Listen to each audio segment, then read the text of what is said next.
G'day everyone, I'm Mark, welcome back to the shed.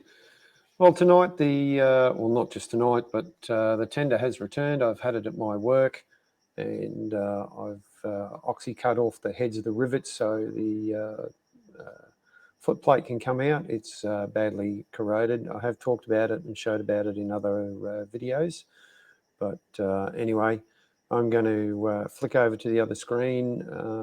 We've got a bit of a theme going on here. This is just a learning curve on this new platform, but it's going well.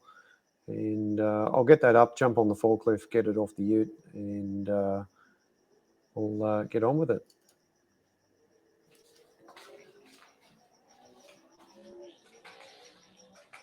So I probably should have taken the straps off the ute first, but anyway. Won't take long to get these off.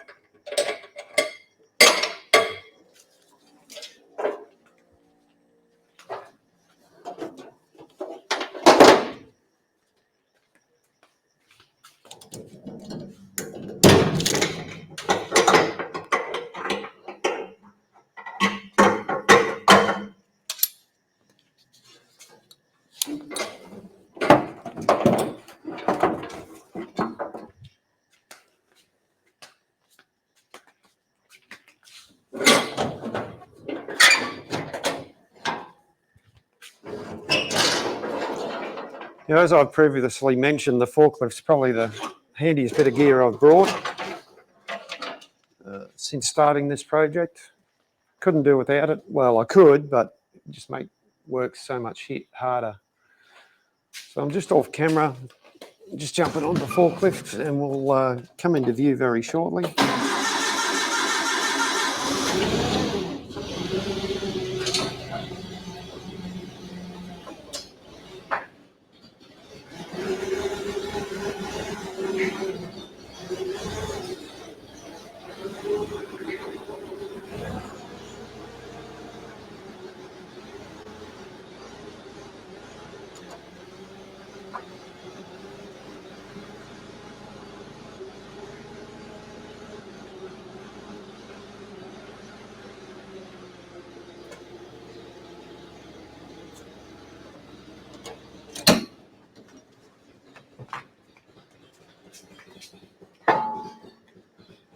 Righto. Yeah, when she's cold, she idles real slow.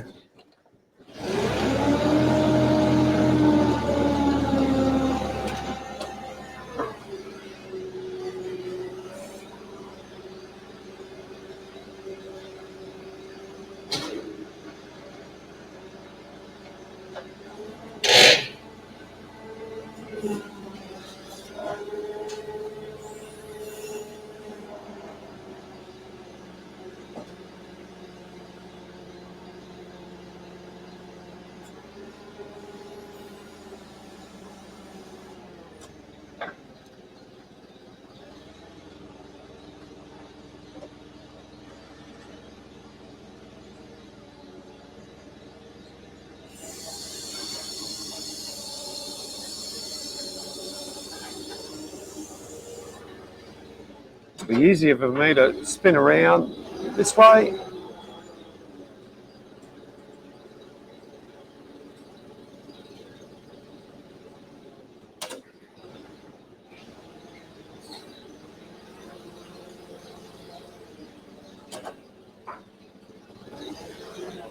It's been a bit wet lately. We've had a fair bit of rain.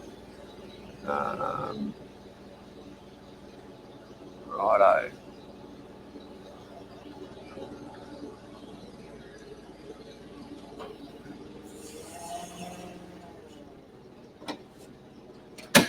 I'll just turn that camera around a bit.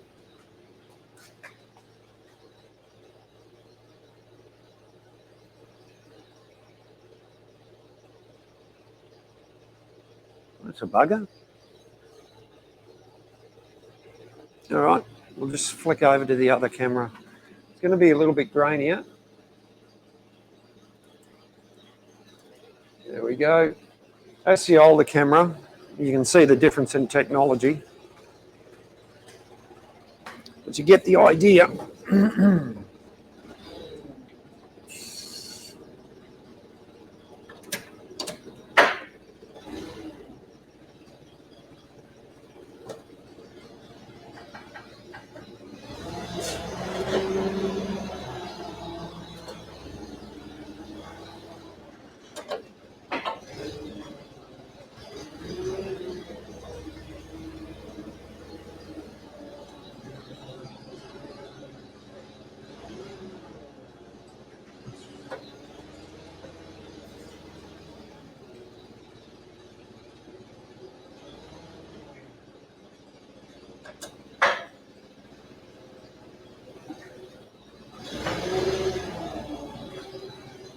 I'm just getting the forklift back into its parking spot.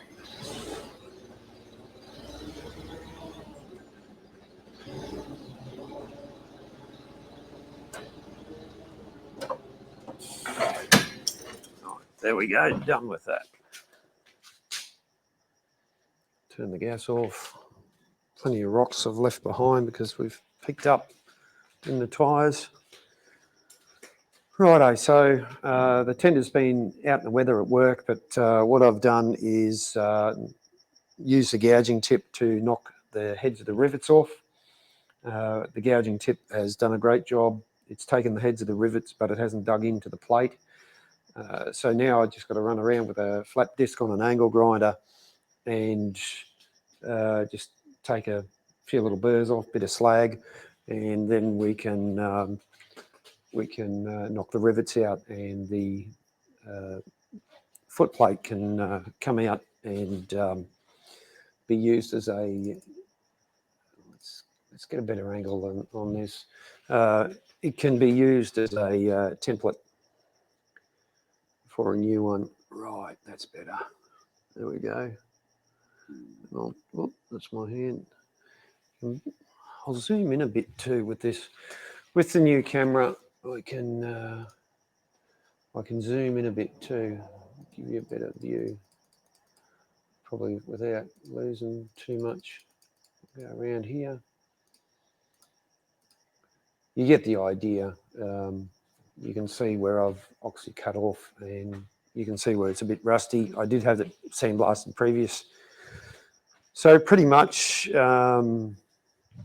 once the floor comes out, get that off screen,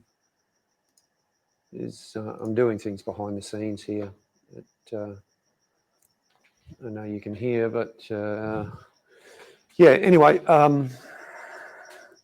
so once I get the floor out, then I can look down inside. I'll probably more than likely take the ends off, which will mean more rivets coming out, and then we can get into the sides and things like that. It's the lesser of two evils, so to speak. It is pretty rotted out, and that's going to be the easiest way to get this tender sorted out.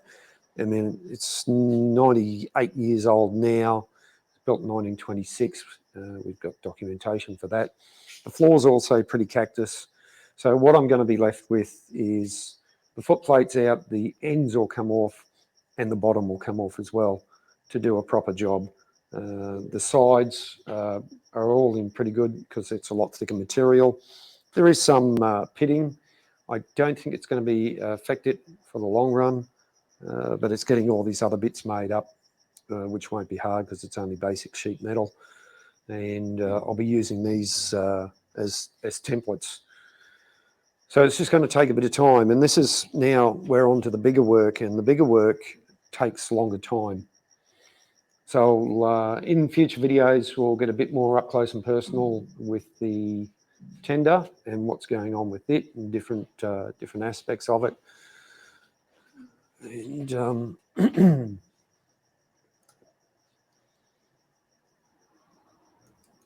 so we can zoom out here and get a better, wider view. So that's where we're at with the tender. It'll sit there for a while. I can easily move it around with the forklift if I have to. And old mate on his Harley going around the corner. Like they all like to do. Gets a bit annoying. Gets a bit old sometimes, but I guess when you're on one of those things, you take it to your advantage. So a bit of a pain in the ass, but anyway, that's what it is. All right, well, thanks everyone for joining us in this only a short video, just to give you a rundown on what's happening with the tender.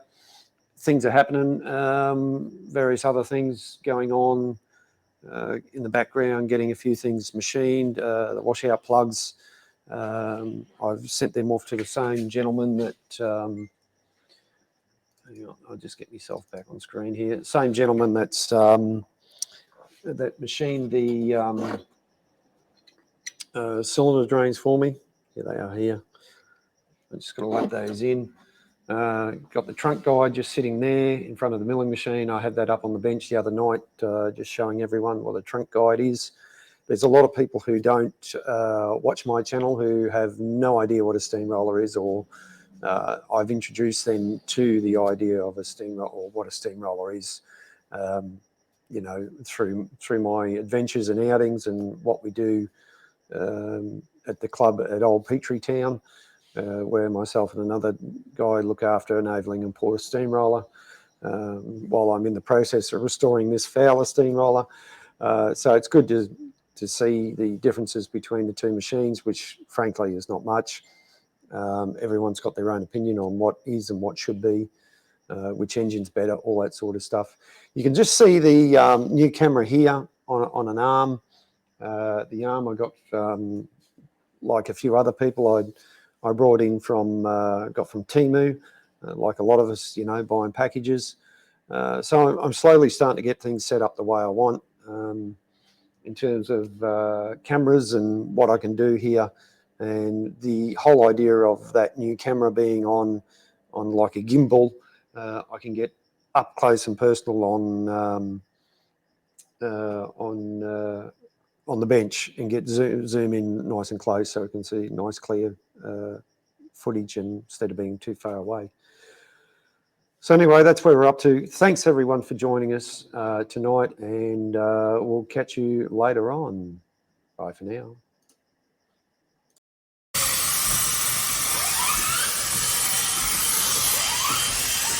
Whistle time.